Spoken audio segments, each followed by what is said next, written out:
You run your own company now, which is the Massive Creative Intelligence Agency. Can you tell us what it is and what it does?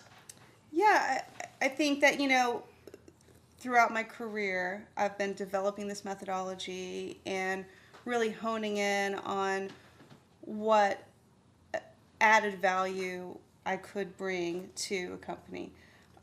Not just a traditional, A&R type of role, but I'd always been working towards doing something that would really set myself apart and really, you know, deliver what I could deliver that was kind of specialized. Mm-hmm. So it just with Massive, it just became apparent to me that working for one major label, in a contractual relationship was limiting what we could actually do with what we were discovering. I mean, we were discovering way more than one label could sign or do anything with. That's interesting. Okay. And so we saw a lot of things, go to other labels that we couldn't continue to be involved with. I saw a lot of my scouts become artist managers or successful in other aspects of their career development. I couldn't continue to nurture them. We couldn't continue to help them because I was contractually obligated to one company. And, that becomes limited. Yeah, Right. that wasn't really working for how fast I was evolving this process and watching what could happen. Okay. So that's where, Massive really came to mind. Like, let's start a company where we can actually cultivate our talent scouts and help these students develop and hone their skills and then help them, find the opportunities for employment and be a part of that process. So not only did I want to develop the intelligence aspect and become a market intelligence or research company that was relied on and by not just the music industry, but by the brands and larger corporations as well that need that information and want something sound intelligence wise that they can start building their marketing budgets around or ensuring that they're on the right path with the product or whatever. So combining those two things it was clear to me that there weren't as many jobs in the music industry. Things were changing and transitioning, and it looked grim. It looks a lot better today. But but at the time when I was starting the company, it was like, wow. I mean, you know how many A&R people Oh, God, yeah. there are right now. Yeah. You know how many jobs there actually are Right. at major labels. And, not everyone that wants to do A&R is going to get an A&R job. But developing that skill set is a pretty critical skill to have, actually, even if you're not doing A&R. I mean, you can apply that skill and that business acumen to pretty much any creative role, any business role. Being able to identify a trend or being able to identify something that is meaningful for, business success, that's a critical business skill.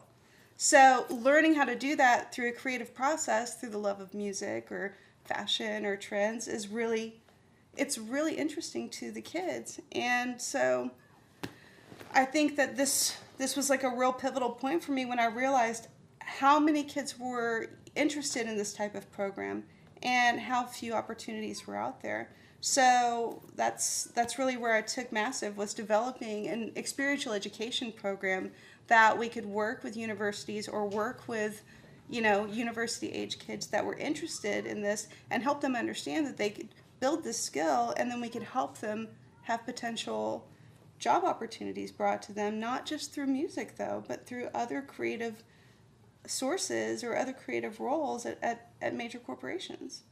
You've mentioned the other major corporations. Are you finding in your own work that major corporations today have more of an interest in things that are trending, in music, in brands, I guess, linking up with musical artists?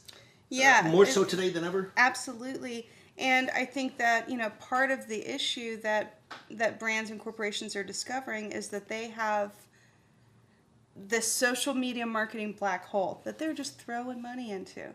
And they're not exactly sure how to measure the success of that or where they should be directing their focus, Okay. or their time or their staff or whatever. And I think that's where Massive has become very, very interesting to these companies. And that's where our scouts and our student programs have become very, very interesting to these companies because social media marketing, the black hole, the money pit where they're just throwing money hoping that they're going to engage people or get super users or, get their own super fans. They can't measure that really. And what they want is real-time feedback. They want real engagement, right? So being able to talk to the kids or being able to see the video reports or the intelligence reporting that our kids are putting into the platform is real-time engagement for them.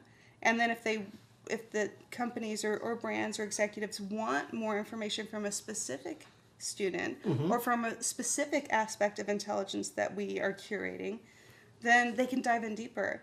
But at least they can see a view into whether or not something is effective for them. And where it is effective. That's right. And where it needs work or where they want to have work. So in other words, you're saying the metrics and the tools exist today to almost micromanage, as opposed to just throwing money into social media, really honing the social media and focusing it to a specific target. Yeah, I think we're putting things under a microscope for them and giving them a view from a user base that's engaged with us because they're learning something and we're there for them. We're helping them develop their skill set, right?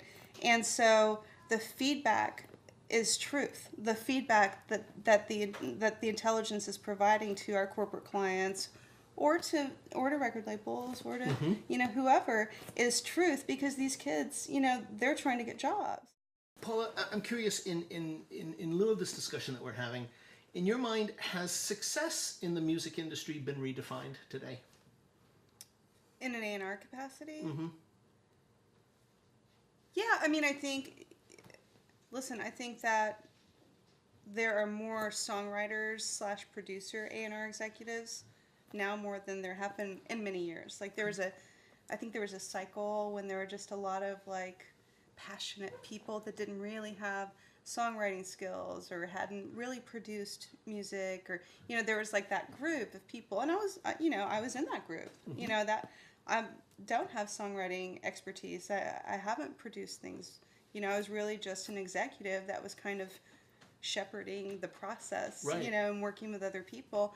And I think that when A&R was at its fullest capacity, when the biggest regime of 500, 600 plus executives in the U.S., it was predominantly people like me that were just passionate and good executives and could shepherd the projects. But now I think the fewer executive roles that are available are being allocated to real record makers, real people with real experience in the studio and in songwriting.